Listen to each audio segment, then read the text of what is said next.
Get ready to blast off into the incredible world of brain-computer interfaces.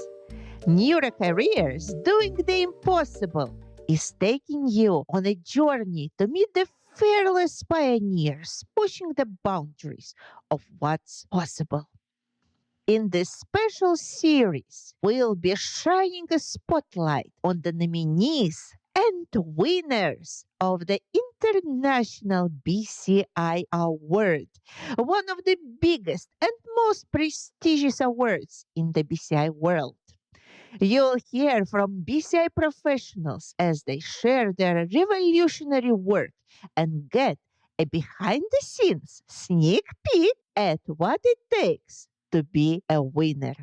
So, buckle up, grab a snack, and get ready to be amazed as we explore the impossible becoming a reality in the world of BCIs. But before we blast off, I want to give a big thanks to the co-host of this BCI Award edition on our podcast, Dr. Christoph Guger and GTech Medical Engineering.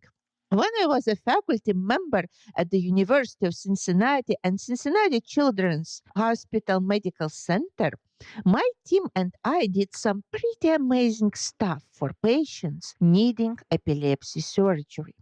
We would put special sensors, also called grids, directly on their brain to prepare for surgery and create maps of their brain in a much faster and safer way than is usually done.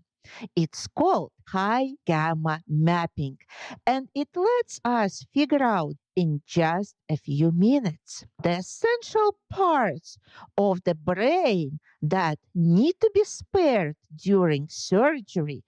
Can you imagine? You can create a map of language, motor, and even math processing in no time.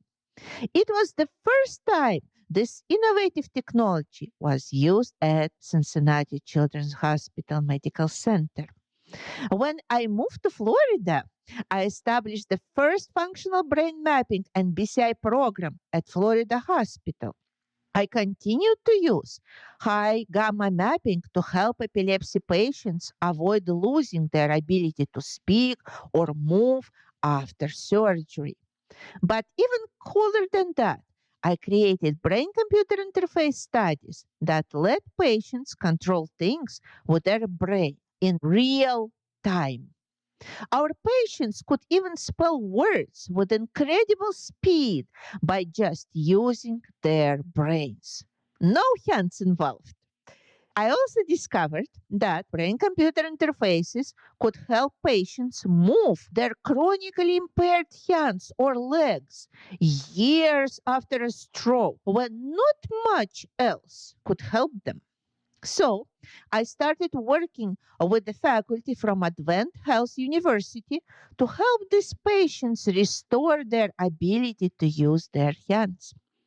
I received special training for it, and it's still mind blowing how cool it is.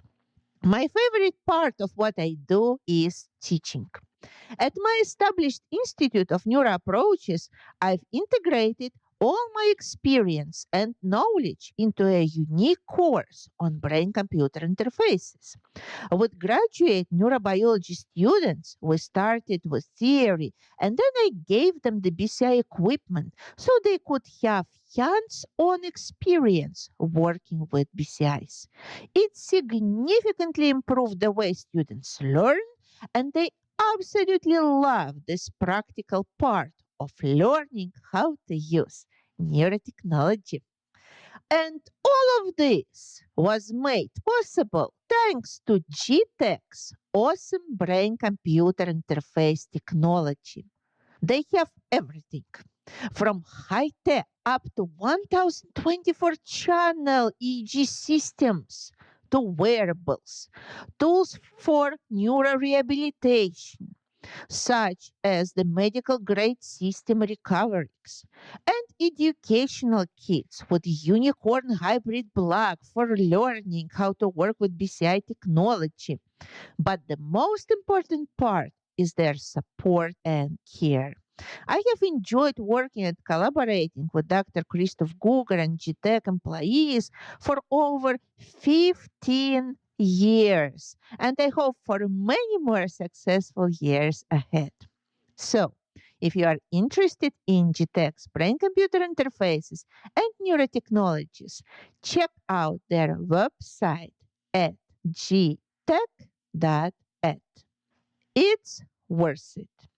And keep in mind, I do not receive any financial support from GTech and share my honest opinion supported by many years of experience working with their equipment. Dear Neurocareers podcast listeners, welcome to yet another episode of the BCI Award Neurocareers podcast series. And today we are speaking to Sahal. His work and his team was nominated for the 2021 BCI Award. His study, a Neuroergonomics BCI with custom augmented reality display, targeting continuous at-home use for people living with ALS. It's a long title, but you will learn everything as we are talking to Sahal. Welcome, Sahal. It's a great pleasure to have you on our podcast. Can you please introduce yourself and tell our listeners where you are joining us from? Sure. My name is Sahal. Now I'm a graduated, but I was studying computer science with minors in neuroscience and mathematics while I was at Drexel University when I was involved with the project. Right now, I'm working at Microsoft. I'm currently in Seattle area. So, yeah, I am excited to be here. This would be my first time on a podcast, but I'm looking forward to it. Thank you so much for your introduction. And it's very interesting because during the Neurocareers podcast series, we talk a lot about careers in neuroscience, neurotechnologies. And already this conversation shows a progression of how you developed your career. Yes, starting with the work in your undergraduate studies and now already having a job at Microsoft, which sounds very cool. Can you tell a little bit about your work? What do you do? Sure. I'm in Microsoft's cloud solution. I'm guessing you have heard of it. Azure is a very big platform and it has tons of services. The service that my team focuses on is something we call Azure Front Door. So it's basically a protection layer between Azure and rest of the world. So we can stop malicious attacks and can only allow the people who should be accessing Azure services inside. We also manage something that is referred to as CDN, Content Delivery Network, which is basically, you can think of it as storing small amounts of the bigger information all over the world so that when someone is trying to access it from US or Europe or India or Australia, they can access it very quickly instead of having to wait a long time to get the information from one point. And because it's so distributed, the the time is shorter. So this allows for better use case because, in today's fast-paced world, who wants to wait for 5 minutes for Google to load? We want it to be instantaneous. Yes, absolutely, absolutely. Yes, very, very helpful. And can you tell a little bit about your career development? What helped you to get this position at Microsoft? How did it happen for you? So Drexel has a co-op program. Basically, what that means is students during their 5-year term for undergraduate, we go out in the industry in 6-month internships and we work for the industry and then we come back and apply the knowledge we gained in the industry in classes and then we apply the knowledge we gained in classes out in the industry. So by the time we graduate, we have almost 18 months of real world job experience. And that I think is very important when applying for full time positions after the bachelor's or master's degree. So I think that being at Drexel and having access to that helped a lot. But before my full time job at Microsoft, I interned for 3 months at Microsoft, and that's how I got my full time position. So getting an internship also always helps. Yeah. So, two main things. From what I've heard, one, getting practical experience under your belt, very important. Very important.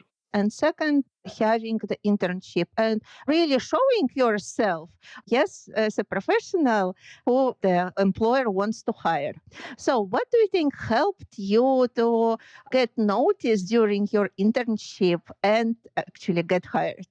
I was interning in a different team. I was still in Azure, but I was in a different networking team than I am in right now. I had a great manager and a great mentor. So having their support helped a lot during my 3 months, because 3 months is a very short time. It's 12 weeks. Like, you start and before you know it, it's over. So having their support meant a lot. So because of their support, I was able to develop some good deep learning algorithms and apply them for our use case and integrate that into the final product. And that showed that I think see a project from start to finish and work with because when I was working on the project, I worked with 6 or 7 developers, some of them from my team, some of them from other teams. So that collaborative effort and being able to see the project from start to finish, I think definitely helped. Mhm. Okay, very good. Very good insights for our listeners who also might be doing the same, yes, and following your steps. And as we talk a lot about the neuroscience, can you tell now what got you interested in neuroscience when you were undergraduate studies? Getting interested in neuroscience was a kind of a progression as well, because as far as I can remember, I was always interested in robotics. And I did some work during my high school in developing like small robots, like mechanical, like I soldered stuff and did that sort of thing. And that was fun. But while I was working on that, I realized that what I was actually interested in was the brains of the robot. And from that, the logical progression was, wait a second, to get the best brains for the robot, we have to look at the best brains in the world. And the most complex brain, at least right now, is the human brain. So I was like, okay, neuroscience. And so, yeah, that's how I got into neuroscience. And I took a few basic biology and psychology courses before I jumped into core neuroscience classes. But I think just taking classes, it was definitely not enough. Me being involved with this BCI research, which is core neuroscience, definitely helped improving my knowledge and improving my involvement with the whole field and giving me exposure to conferences and publications and just different researchers who are in the field who are much, much more experienced than I am. Mhm. Yes, and again, what I want to emphasize connection with what you already told us, getting practical experience, how really it helps to integrate the knowledge that you get during your courses, yes, into practice and really start understanding what is what, yes, in the brain. Definitely. Okay, and how did it happen practically? So you're undergrad, yes, you are looking for something brain related. How do you find it? How do you get into this project? And how even you convince people to take you into this project? Because you're still kind of an undergrad, yes? Yeah. So how did it Yeah. happen? That's still, I would like to say, a happy chance of luck and some effort on my end. Mhm. So, like I said, I was at Drexel and they have the co op. It's a 6 month internship, but we refer to it as a co op. So, I was applying for different co ops as a second year. And the way Drexel works, anyone can apply for any co op. And as a second year, you are competing with third year, fourth year, fifth year people. So, obviously, the balances is not in your favor, but I still applied to every opportunity that I found interesting. So while I was looking for the different job descriptions listed, I found this one project from Temple University under Dr. Terry Hyman Patterson, who is a neurologist at Temple Health. She had this job description about a research assistant in a field of brain computer interface where she wanted to integrate VR technology into the brain computer interface. And I was like, oh, that sounds interesting. Definitely something related to neuroscience. And while I'm not a lot into VR or gaming per se, I was like, this would be a good field to explore. Can't hurt to learn about stuff. So I applied and I was very surprised when I got the interview. The interview went well, and the rest is history. Yes. So thank you so much for sharing that. And I really want to emphasize what you told. One of the important things is that you applied nevertheless. Yes, you were only a second year student and you knew that there is a big competition, third, fourth, fifth year students, but you still applied. Yes, and you applied for many programs. I think that is so important because many students contact me and say, oh, I applied for one or two opportunities and I didn't get them. So sometimes I say, no, until you hit 50, yes, you cannot say that you didn't succeed. So you're a perfect example of that. You applied and you got it. So if it's not a secret, can you tell a little bit what were you asked during the interview? What should people really think going to this type of interviews? Well, the interview was like 4 years ago, so my memory is a bit hazy, but I'll go over what I can remember. The way the interview took place, it was very on the moment. So I was doing a study abroad term in Leeds, actually in UK, and I was supposed to fly back at the end of December, and I had a week before when I had scheduled my interview for. But there were some issues with my flight. My flight got grounded, my trip got postponed, and by the time I landed in the US, I only had the night off before the interview was the next day in the morning. So I rushed back home and I start because and BCI is such a niche field in neuroscience. You don't really find a lot of YouTube videos or mainstream media articles about the BCI. You have to really look into research papers and other published, more formal forms of education. So I went back home. I looked at all the keywords in the job description, and I just started looking up Google Scholar on for those keywords like brain-computer interface, AR, VR, neuroscience, brain-computer interface, just different combinations, so I could get a basic idea of what it actually is. Because up until that point, my only knowledge of BCI was that BCI stands for brain computer interface. So I kind of pull an all-nighter just reading up papers, and I show up to the interview the next day. Dr. Terry was the one who took my interview, and it was not so much as an interview as a conversation, which I think is really important because since the time I have also interviewed other students who have joined the research after me. So I have seen that if you treat an interview as an interview, it will be very short and you won't build a connection with the interviewer. If you treat it as a conversation and you're relaxed and you can have a back and forth conversation, that really helps, I think, build a personal connection with the interviewer and just have a better experience in the interview because most interviews are 30 minutes to 45 minutes. And that is definitely not enough time to get to know everything about a person if you look at it from the interviewer's perspective. So you have to use those 30 minutes to build as much of a personal connection as you can. I think that really helped. So when I went in for the interview, I introduced myself, and Dr. Terry started talking about the project, where the project was, where she was trying to go. And she mentioned that she wanted to include VR technology into the BCI, where she wanted to use VR headsets as the visual input for the interface. I mentioned that looking at the demographic that will be using the system, people with living with ALS or other motor neuron degenerative diseases. Think about it. VR will cut you off from the real world because once you are in the virtual reality, you are only in the virtual environment. You don't have any access to the real environment around you. So I suggested that maybe instead of VR, we try for augmented reality. That would allow us to have access to the interface as well as have access to the real world. So I still think that really impressed Dr. Terry. I'll ask her about it and confirm on it.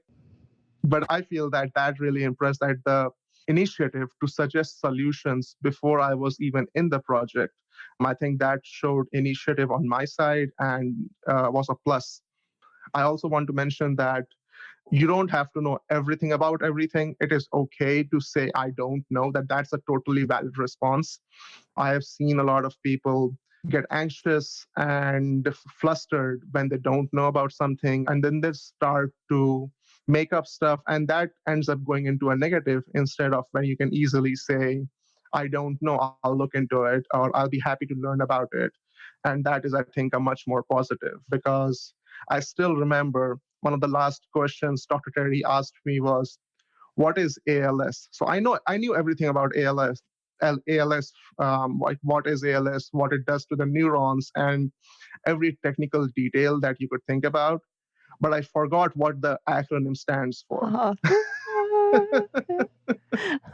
So when she asked me what does ALS stand for, I was like, I honestly don't remember. Yes, yeah.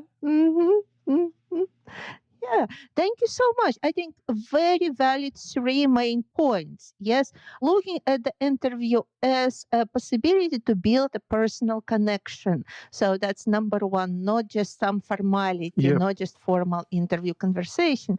Then, second, to provide value ahead of time. Yeah. Yes, you are not a part of the team yet, but you are already contributing, yes, with your ideas and such. You have to show that you're interested and you have to like market yourself and show them why you would be a great addition to whatever the project is, whether it be a research project or an industry project. Yes. And third is honesty. Yeah. Which I think many employees are looking for. For example, we had interview with Andreas Forsland from Cognition, and he said that integrity is one of the main qualities they're looking in people, honesty, integrity. Because any company, if you are getting into it as an undergraduate or as a new graduate, they are not expecting you to know everything about everything. What they want to know is that you know something, and if you don't know something, you're willing to learn about it.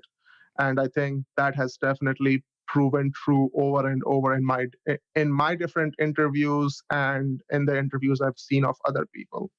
Yes, yeah, absolutely. Thank you so much. Great suggestions. And also, I'm very impressed by the program at Drexel University. It's absolutely amazing. Actually, we had one speaker from Drexel University. It was Dr. Kristen Betts. She works with neuroeducation. So, this is how I met her. And now I'm learning more and more about this university, and I'm getting more and more impressed. So, thank you for sharing that. So now, as we got closer to the project that actually was nominated for BCI Award, can you tell more about it? So you got your job, you got into the project, and what did you learn? What was it all about? So when I joined the project, looking back at it now, it seems so rudimentary, but at that time it felt so advanced that there was this whole keyboard speller and there were these EEG electrodes and the person was just looking at them and they were spelling out words, and I was just totally blown away by looking at it in action. I had read about it, but reading about it and seeing something in action is totally different. I was even more impressed, blown away when I got to try it myself with the EEG electrodes on me, and I was able to spell out something without moving my hands or any kind of movement on my end, just brain waves. So When I joined the project, we had a very simple speller interface, which was numbers and letters, and we were using GTEx equipment. So we had this 16 electrode wet cap. We had this very big amplifier. We had two different computers running MATLAB, so it was a very big system. It was honestly a bit overwhelming to jump into the middle of it and then try to learn on the go. It definitely took me at least 4 months before I properly understood what P300 was. And maybe we can explain this also to our listeners who are like you, are just getting to know what is what, and even just to start with the project in general. Yes, and what is ALS? Yes, what is this BCI? What is P300? Step by step as you were learning. Yeah. So ALS stands for amyotrophic lateral sclerosis.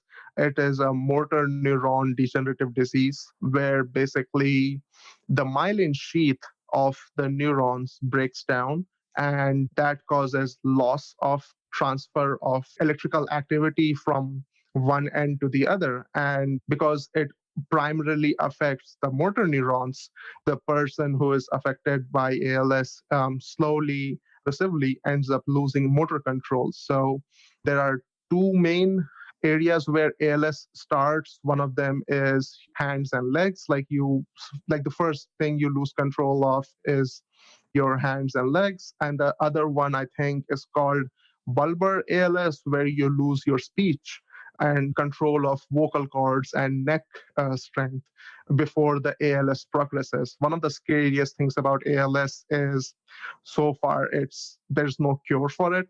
There are measures to extend the life or make quality of life better, but there is no proper cure. So as the disease progresses, people have to use alternative means of communication with their primary aides or with people around them. One of the first augmented communication devices that people use is kind of like a head pointer or a head mouse. So that's basically what it sounds like. There's a tentacle thing that comes out of your head, and there's a soft touch, and you kind of just like touch the screen in front of you. Now as ALS progresses, you can't use that. So people move to a bit more technologically advanced solutions like eye tracking.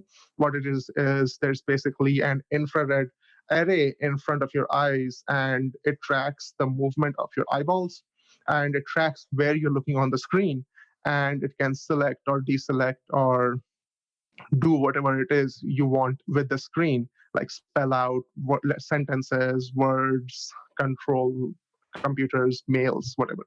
But as ALS progresses, even eye movement becomes fatiguing. So that's when the BCI comes in, where you just have to look on the screen and focus on different areas of the screen that are flashing. And then that generates action potentials in the brain, which can be recorded through EEG electrodes or other modalities of brain imaging. And we can control software with that.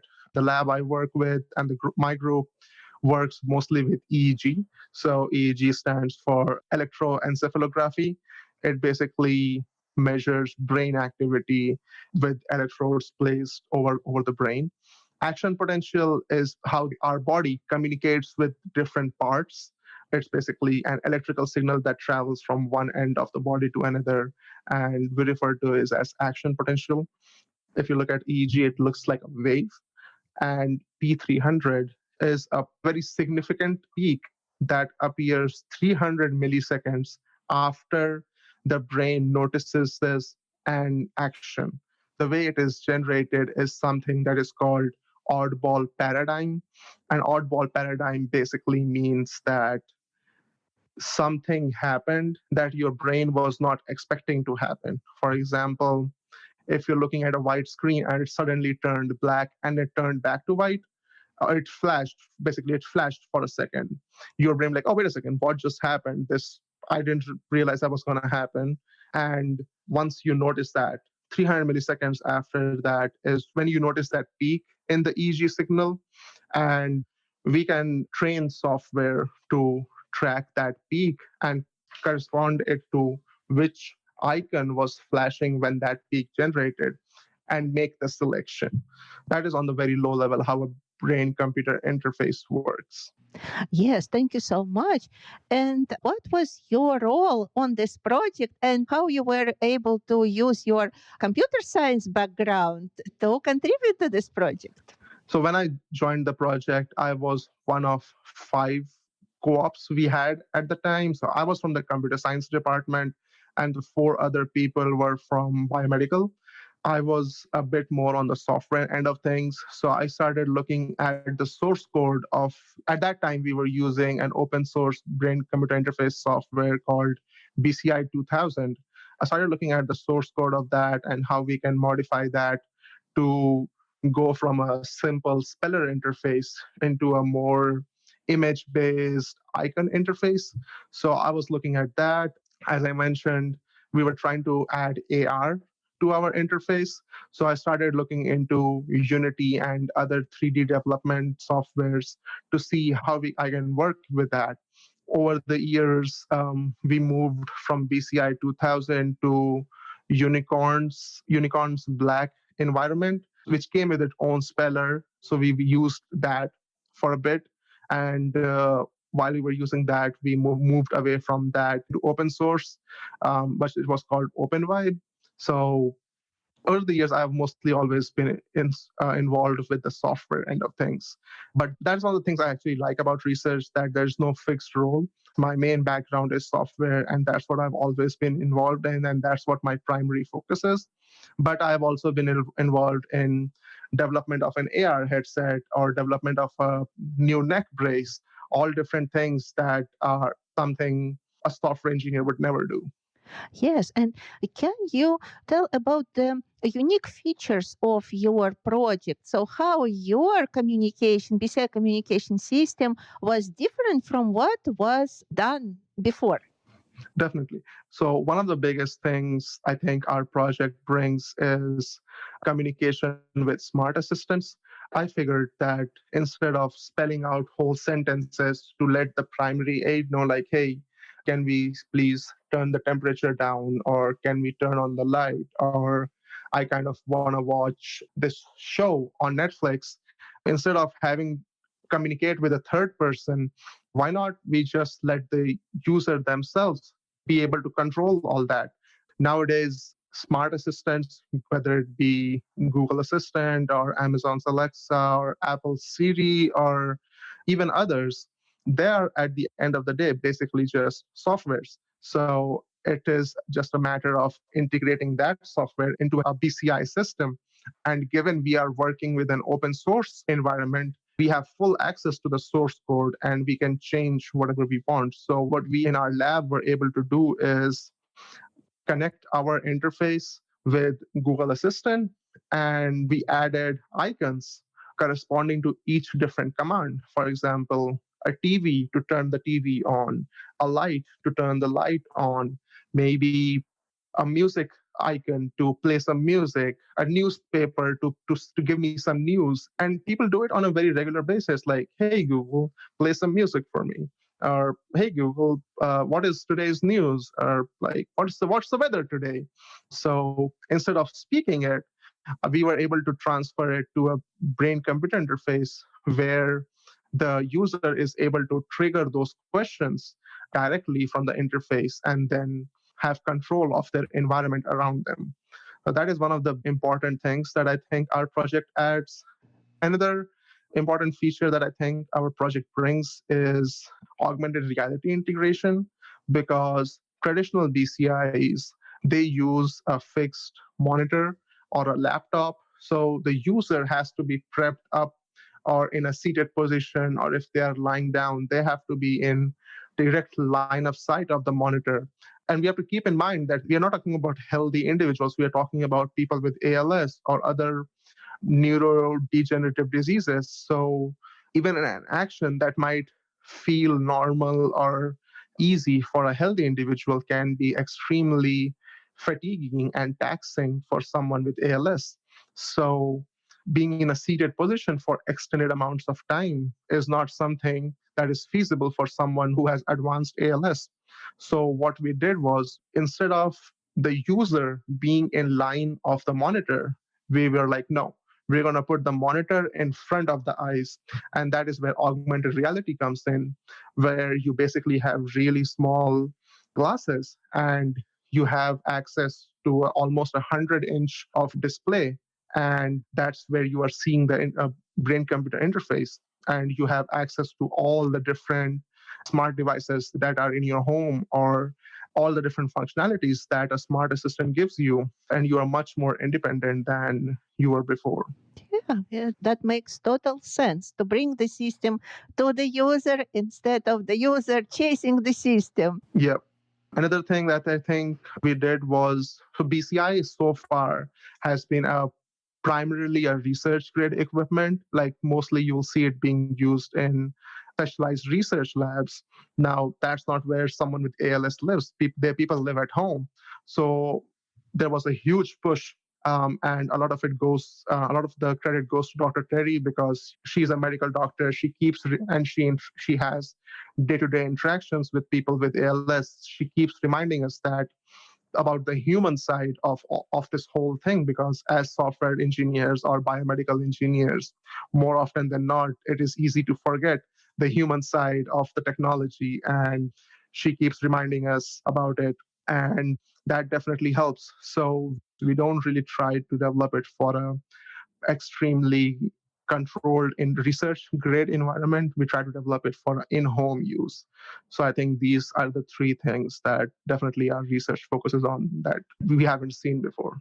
Yes, yes, so good that you noted all those three main advancements. Yes, that you've made. And my next question is, was this just the system development, or you actually got a chance to use it with ALS patients? I'm happy to say that I actually did get a chance to use it in three people with ALS. I set up the whole environment in their homes. I took different smart devices, and I took a Google Home Mini and a small Alexa, and I set everything up in their house. I set up the whole AR environment on the person, and yeah, they were able to use it. We got up to 100% of accuracy for people with ALS, and that was a huge achievement to see the system working after so many years of development. Now, I'm not fooling anyone or myself to say that the development is finished. This was merely a proof of concept. We showed that yes, the system can be developed and it works in people's homes, but it is still not very usable. It needs a very high technical background knowledge to set everything up. And that is what we are focusing on right now, trying to get it so that it's much more usable for people with ALS, so that it doesn't really need a big technical setup. We're trying to make it so that it is like setting up a phone or setting up a laptop. You get a new laptop, you open it up, you sign in, and then you're good to go. You don't really go into the hard drive and make connections and plug in the battery. So that's what we are trying to do. We are trying to formalize the system before we start shipping it out to people and seeing long-term use. Yes. And how long did it take to develop the system to get a proof of concept that, yes, it works? So I joined the research in January of 2019, and I got to test the system in homes of people in September of 2022. So I would say like 3.5 to 4 years, I think. Mhm. And now you are as a team working on improving the system and optimizing it, yes, for easy use. Yes. How many years you already doing that? So we started on improving and optimizing the different things, getting better signal quality and improving the use case. After pilot study with the three people with ALS in September, so we started doing that in November, I think. And we have made some progress, but there's definitely more to do. Yes, and it's just good to show to our listeners that it takes time. It definitely takes time. Yes, We had an interview with Dr. Opi from Synchron, who also told about the stages of development, how many years it really took to develop that stent throat. It takes dedication, persistence, and time. Definitely. I think Synchron was the team that won BCI Awards the year that we were nominated. Yes, yes, yes. So, yeah, and we were very happy to interview and Dr. Opi about their progress and their project. Yeah. Very interesting, very interesting.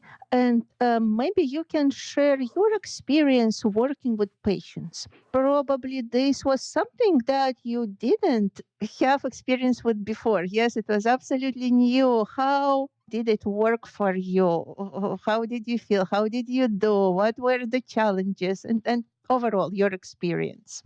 Yep. This is going to sound cheesy, but it's definitely very rewarding to see people use something that you spend a lot of time developing and see that they have a positive reaction to it. So that was very good to see years of time and effort spent to see that it was all for nothing. It was very good to see that people were actually enjoying. I wouldn't say enjoying, but happy with what the system was.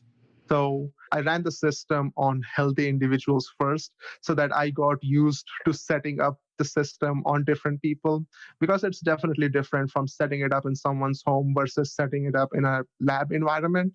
So I ran into issues with connecting into the Wi-Fi or how to best place the devices around everyone and how to follow the protocol that has been approved by the IRB. So just the different small things that you never can think of when you're just in a lab. So that definitely helped. But when I finally got the chance to go out to the people's houses, people who were living with ALS, I wouldn't say it was very challenging. They are very happy people and they are very welcoming to test out any sort of technological development that they or people in the future will be able to use. So that definitely helped. They put in as much effort as us in testing the system and opening up their homes to me going in and taking up time from their day to run the system. One of the things that I definitely struggled with was setting up the AR headset on a second person because if you're setting it up on yourself, you can just adjust the tightness and the position of the glasses in front of your eyes and be fine with it. But when you're setting it up on someone else, you don't really know how comfortable they are or if they are able to see the monitor screen properly or how they are feeling when using the system. Is it poking them somewhere? Is it uncomfortable in any way? That was definitely something that I struggled with, and I would say I got better at it as I set up the system in more people's homes. I definitely got better at it, but that is something that I did not think of before going into it. Another thing that can be a learning curve is setting up EEG electrodes on someone.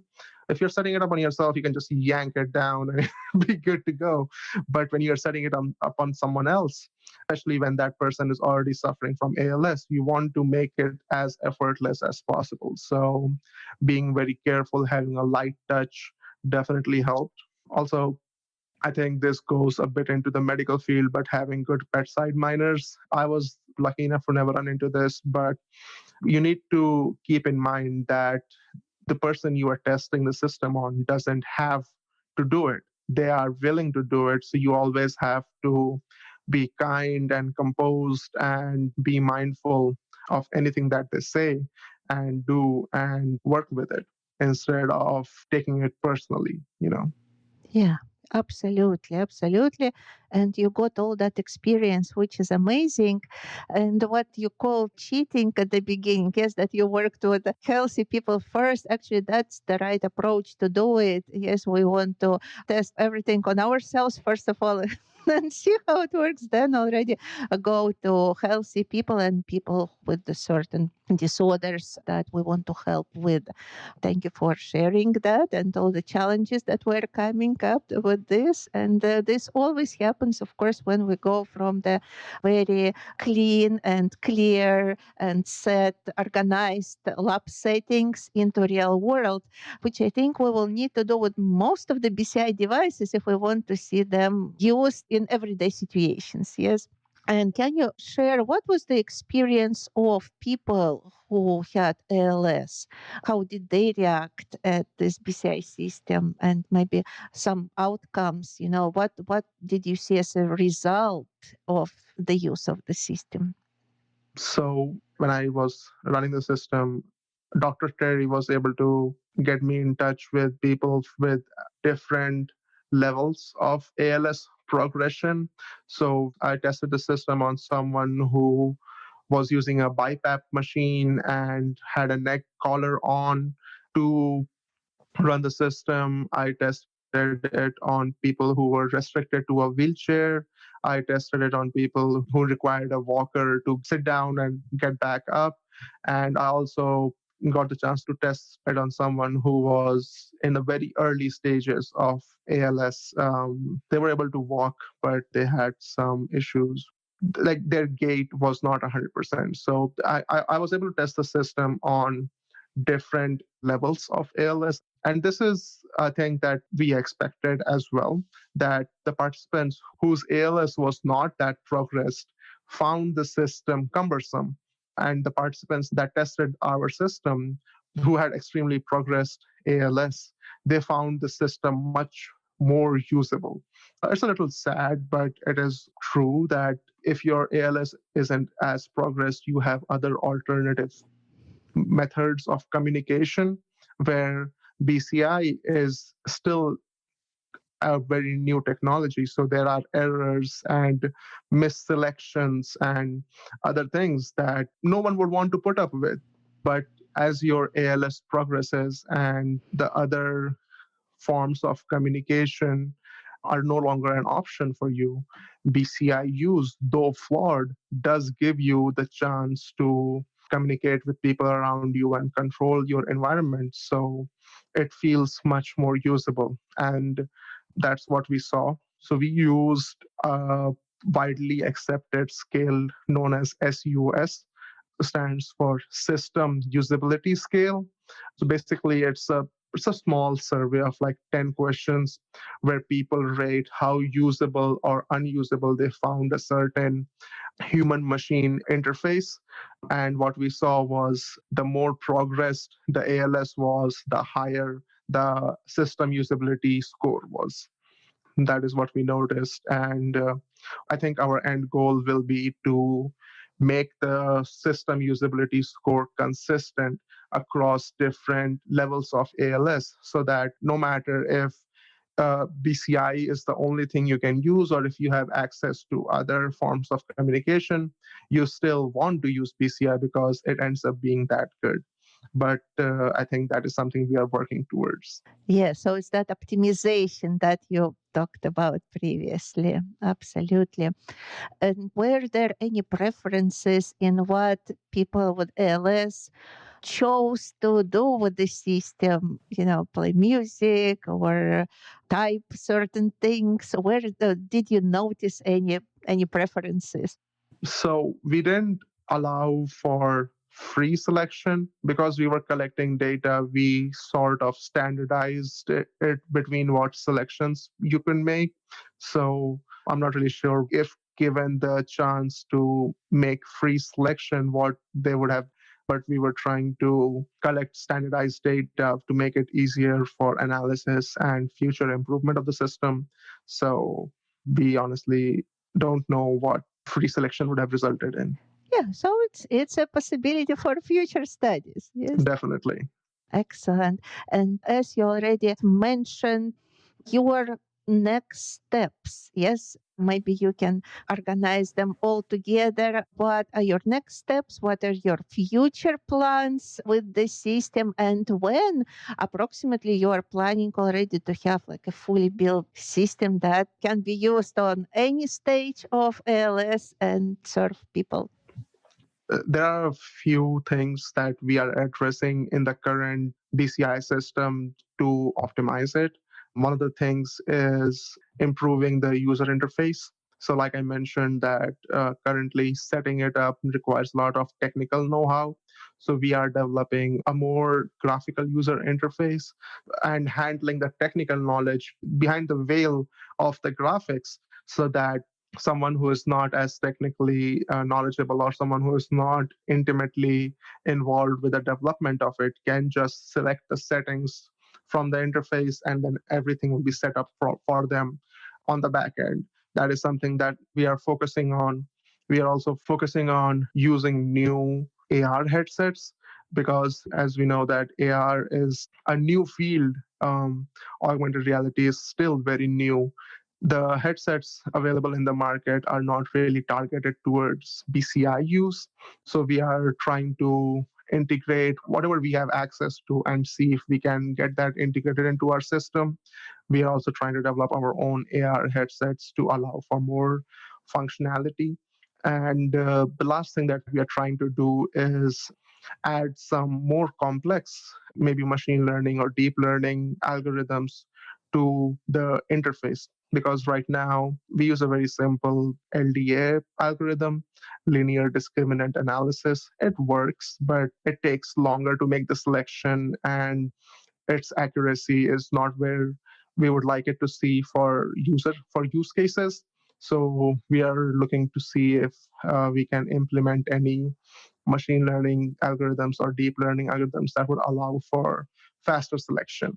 So these are the three main parts that we are focusing on for advancing the system. Other than that, I think while we have been able to achieve portability, it's always good to make it smaller and faster.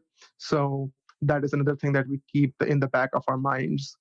We keep exploring smaller and smaller computers and electronic boards that will allow us to run the whole system while being cost effective and small. Yes. And you are mentioning also software and hardware. Yes, electronic boards and amplifiers and so on and so forth. So, do you also need to acquire certain knowledge in engineering, or you have it already, this knowledge and experience as a part of being a computer scientist, or you need to learn more? Being computer science major doesn't usually give you exposure to hardware stuff, but this was something that I learned as a personal interest as well as a part of being involved with the research. Hardware is definitely something that is very important for a product development because we can make an amazing software, but if it needs a room of computers to run, it's not really usable for an in-home use. So we have to keep in mind the size of the system that runs the software and the quality of the software that runs on the system. So it's kind of like a back and forth between hardware and software, and both go hand in hand. Yes. So here I want to emphasize importance of your own willingness to learn new things. Yes, because in the field of neurotechnologies, just one knowledge is usually not enough. Definitely not. Of course, it's multidisciplinary effort, but you still need to have some, at least basic knowledge in different parts of the system. An example I think I can give for this is when I tested the system in people's homes, we were using this really big headset from Dreamworld. They're a company based out of China. So it was a good headset and it did day in, day out tasks like watching YouTube videos or other basic stuff very well. But when we started using it for BCI interface and we were running experiments on it, it overheated and it started crashing. So we were like, okay, this is not built for a BCI use. So we were trying to look for other solutions. While we were looking for other solutions, we found this very small board On paper, it was almost as powerful as a small laptop, but it was the size of your phone. So I was personally very excited with it. I was like, oh, this improves the portability a lot, because think about carrying a laptop versus carrying a phone. It would be able to run everything properly. But when I ran the bigger AR headset with the smaller board, it crashed. So I looked at it and I found that that bigger AR headset required much more computational power than the small board could supply.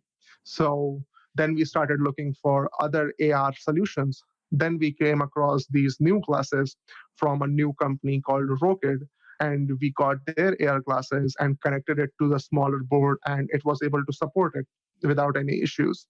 So this just goes to like show that it goes back and forth. Like, yes, we developed an AR solution, but we need a bigger machine for it. So we find a smaller AR headset and then we try it with different stuff.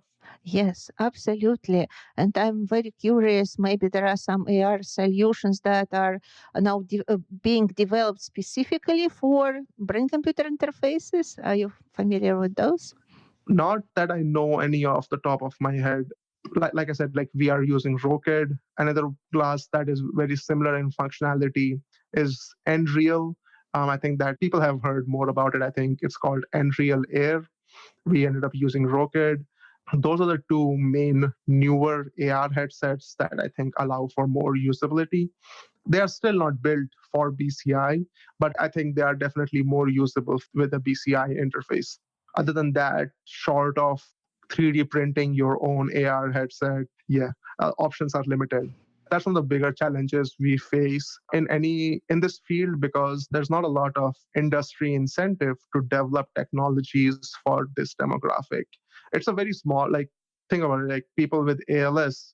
I forget the exact numbers, but I think there's throughout the world is like 500,000 or a million at max, a million to 2 million.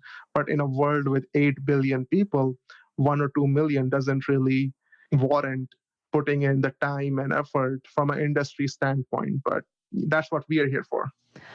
Yes, absolutely. And you're here for that. And if we think of some usability of the same system for other populations, yes, of people whom we can help, then definitely industry also might become very supportive. Yeah, And maybe some of our listeners also will join this type of work. definitely. We can always use more people in this field. Yeah, absolutely. And what was one most important skill without which you wouldn't be able to make this project successful? I would say willingness to learn, honestly, because like I said, when I joined as a second year undergraduate, the only thing I had was very basic programming knowledge.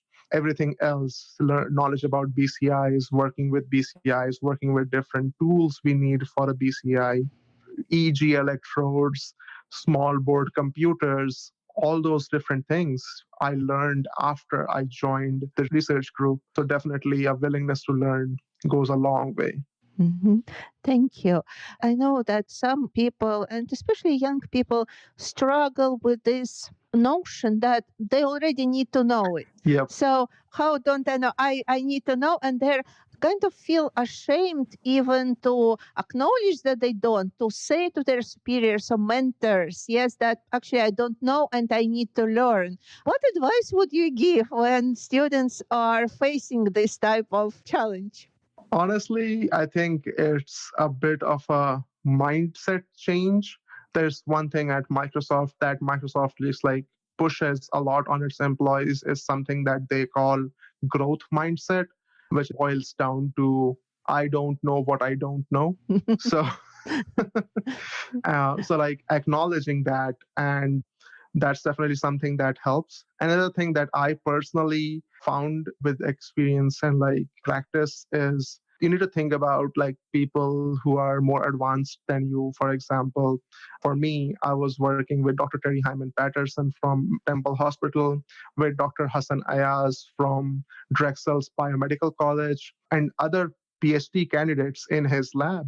I had to like think about that they were undergraduates at some point. Yes, it might have been 10 years, 20 years back, but they were undergraduates at some point.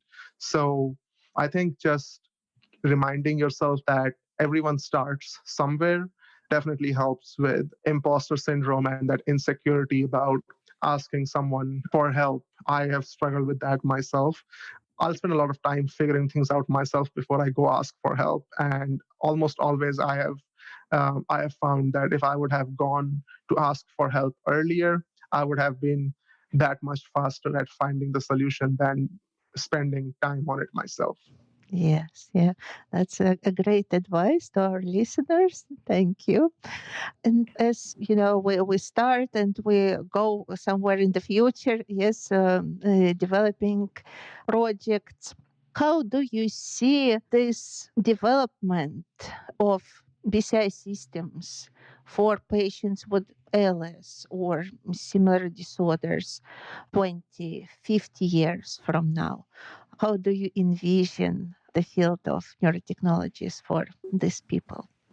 I think brain computer interface is definitely something where the world is headed towards in general, not just for people with neurodegenerative diseases, even for healthy populations, given now we have wearable sensors and we have smartwatches that come with EMG sensors installed in it and other stuff. We have phones that can monitor your heart rate. We have phones that track your walking. Definitely, brain computer interface is something that is a field of the future.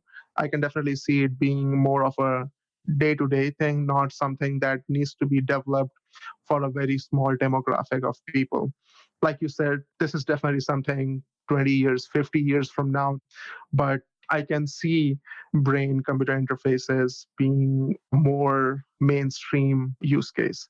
One of the things that I think will really help in the development of this is better quality sensors and electrodes, because we work with non-invasive electrodes where it's basically a cap placed on top of your head. And then we have companies like Synchron with a stent rod that involves a whole craniotomy and implanting electrodes inside the brain.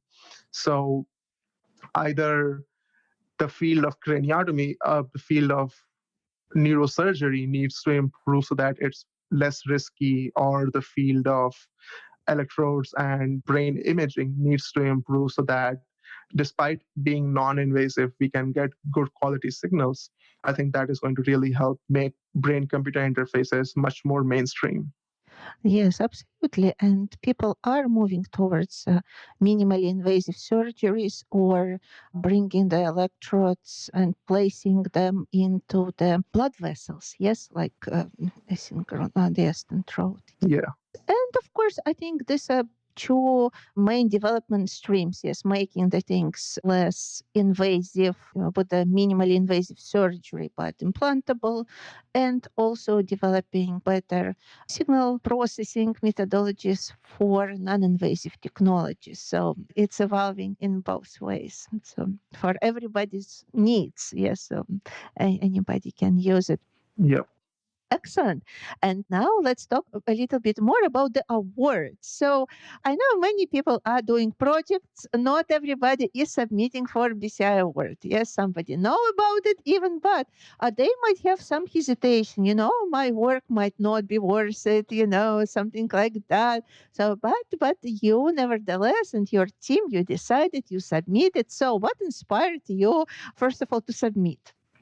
Like I said, I don't really pay much heed to what people around me are doing. Like if I want to do something, I do it. So that's what happened when my lab and I decided to submit. So it was not obviously a personal thing. It was me. Emma Dryden was one of our senior research assistants who was working on the project with me. And then we had obviously help from Dr. Terry and Dr. Ayaz and several other undergraduate students. So we honestly never expected for our project to be nominated for the awards, because if you look at projects that have been nominated, they have been much more further along in the development cycle than our project was at that point. Nevertheless, we were like, If we submit and we don't win, that's fine. That's our expectation. But if we submit and we win, that would be amazing.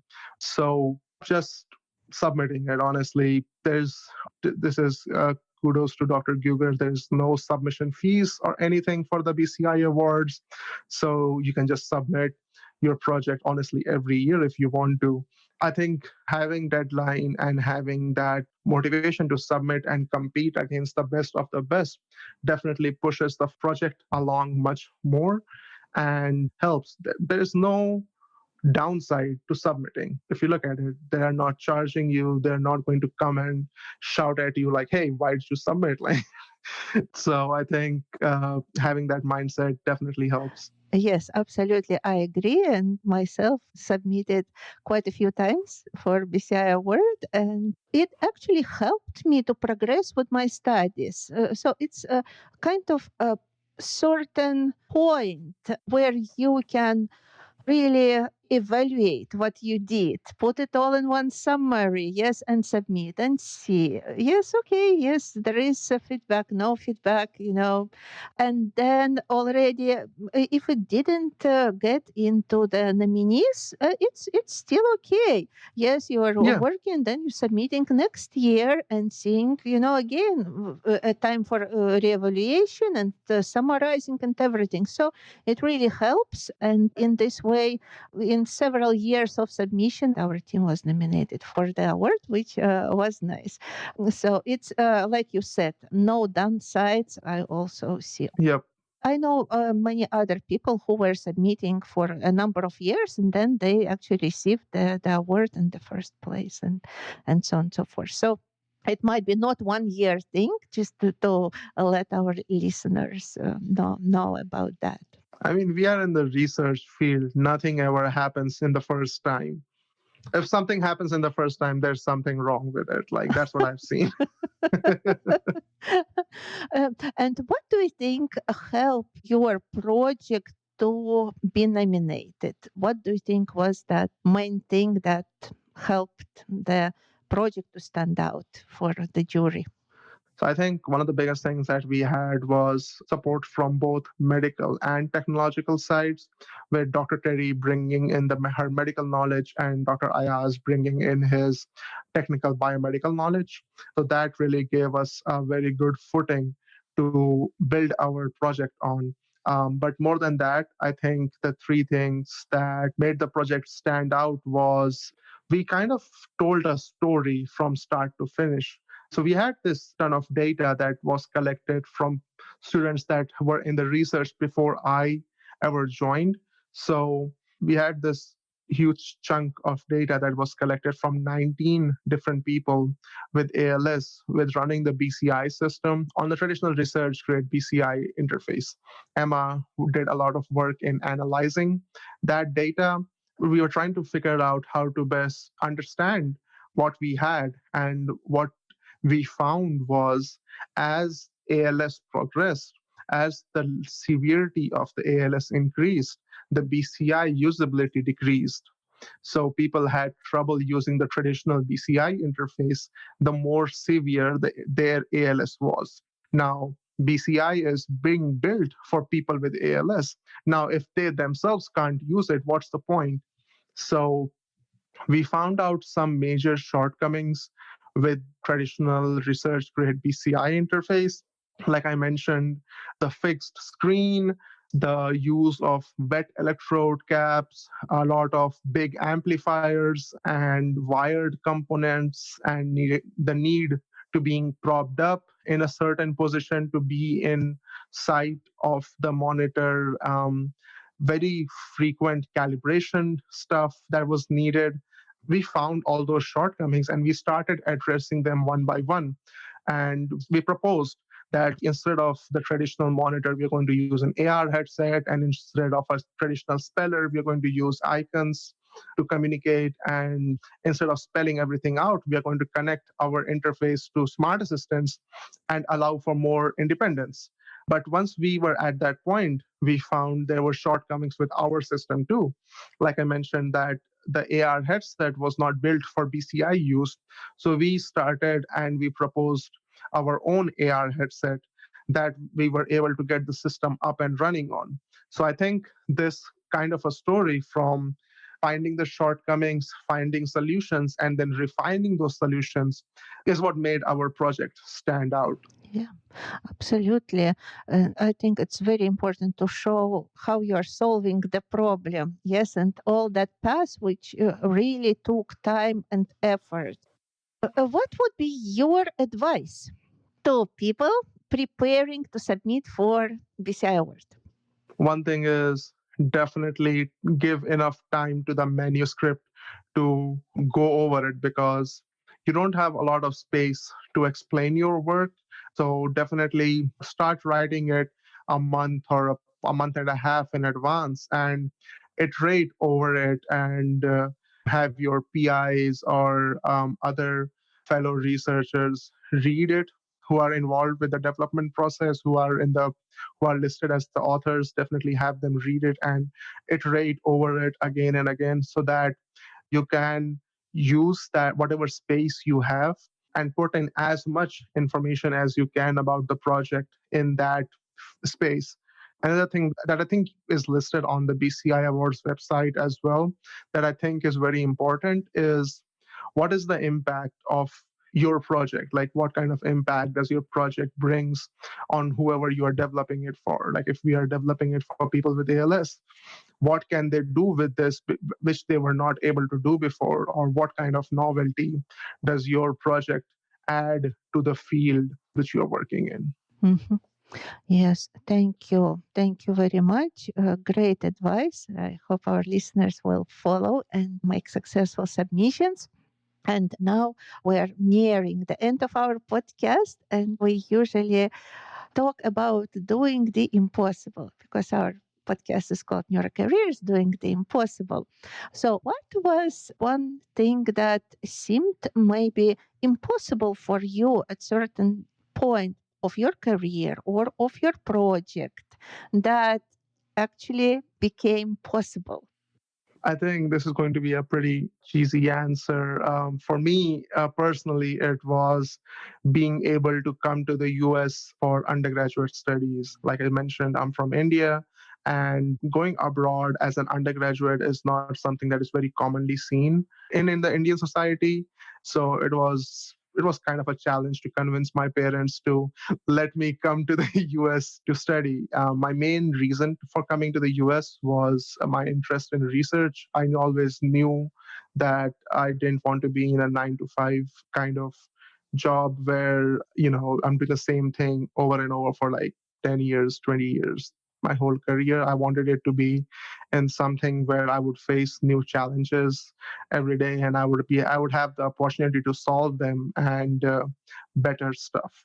Most Indian universities sadly do not allow for that opportunity. There are some universities in India that do allow for it, but the probability of you having access to it is definitely much lower than what we have in US.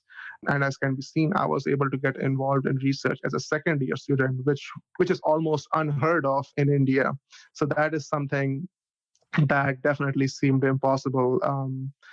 Convincing my parents to allow me to come here, having the financial restrictions, getting accepted to university was just the first step. Having some sort of scholarship was an important thing for me. My parents definitely supported me financially while I was studying, but the scholarship definitely played an important role in my effort to come here. The visa application was another headache, kind of stressful, because like even if you have an admission at a university, your visa can be rejected for any number of reasons. That is definitely something that was a hurdle. And once all was said and done, then the challenge came of being in a new country, somewhere where I had never visited before, somewhere I had never lived before. I definitely knew the language, but it was still a totally new culture and a new way of living that was totally different from what I had been used to for 19 years living in India. So, just these different things, I think, definitely seemed impossible back in the day, and ended up being possible. Yes, thank you for sharing that. And I totally relate. Even for me, coming from Europe to the United States, it was a shock because still things are different. Yeah, so coming from different environment, it takes some adjustment for sure. So, what do you think helped you to make the impossible possible? I think two things that I focus on: short term impossible tasks that are challenges, or like in long term stuff. It's a good mix of persistence and perspective. But you need persistence because the chances of you getting it right and getting it done in the first time are low. If you get it done, obviously kudos to you. But if you don't, I definitely try not to let it stop me or dishearten me. I might take some time and, wallow in some emotions, but then I definitely come back to it with a fresh mind and try it again and again until I get it done. Perspective is another important thing because sometimes when you are persistent, it is easy to get tunnel visioned into a very small goal. So it's important to kind of take a step back and look at the bigger picture of what you're trying to achieve. And if a direct way is not working, maybe you can try other indirect ways or other ways which you can achieve the same goal. So definitely persistence and perspective. Mhm. Thank you. I think persistence was one of the things that Dr. Opi also mentioned in his interview. So it was the one just before you. That's why I remember it so vividly, and I'm referring to it. And then it was imagination for him. But in perspective, I think it's fairly also close. Taking a different look at things. Yes, in both imagination and having different perspective on things. Thank you for sharing that. And what would be your advice for those who want to enter the field of neurotechnologies and maybe follow your footsteps? I think reading papers is a very good way to learn more about stuff. The more you read, the more you know what is happening in different research labs. So that will help you get better versed with the technology and with the field. And that will also allow you to maybe reach out to the people, like if I'm reading several papers from an author that I really like and I'm really enjoying the work they're doing. Maybe if I'm at a conference, I run into them, I'll be very easily able to make an introduction and talk about their work. Nowadays, with LinkedIn, it is very easy to do that as well.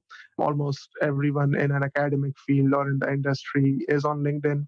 So if you are familiar with their work, you can reach out to them and start a conversation.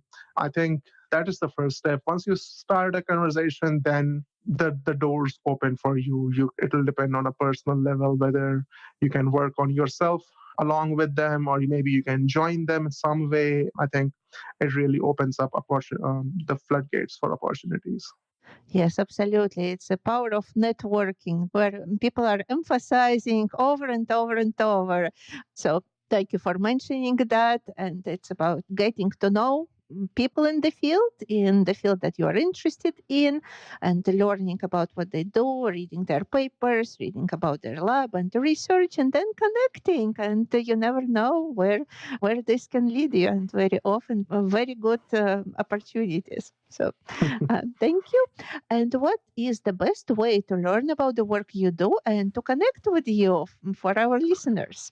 With encouragement from Dr. Ayaz and Dr. Teddy, me and other people in our lab frequently publish our improvements and our system and our results. So I think that is a very good way to learn about what we are doing and where our research is at any given moment. But also, I am pretty open to messages on LinkedIn.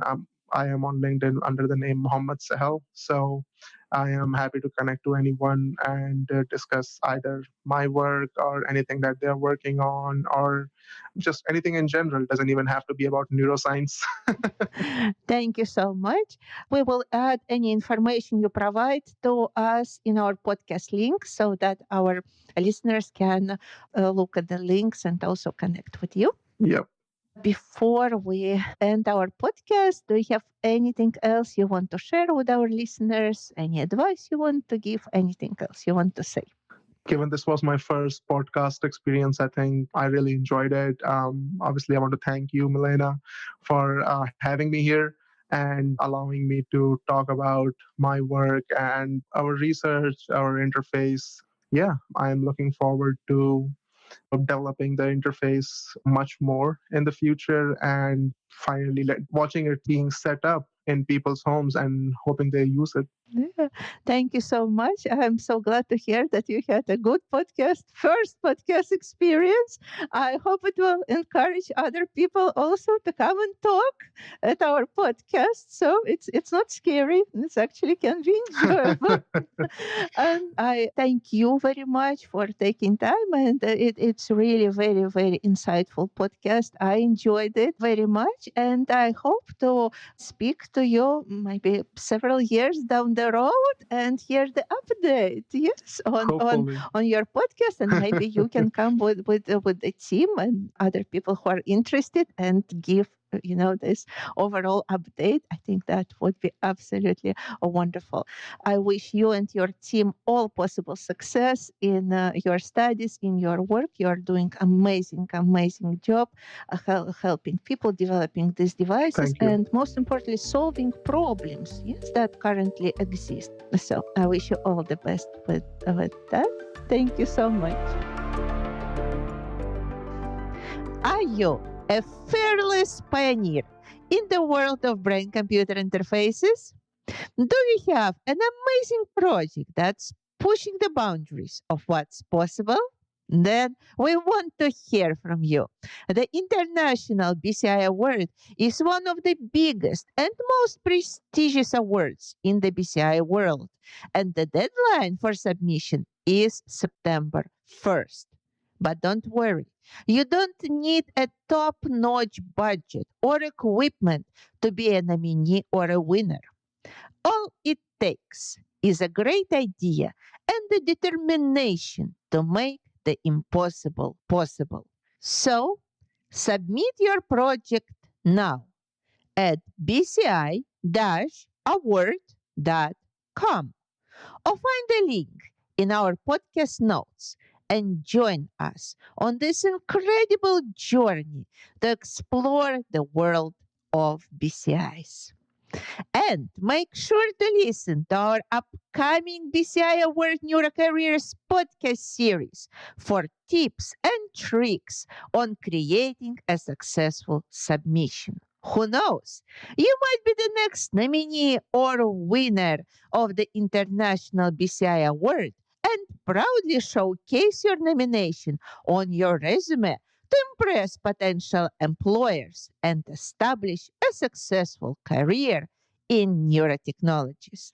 But don't stop there.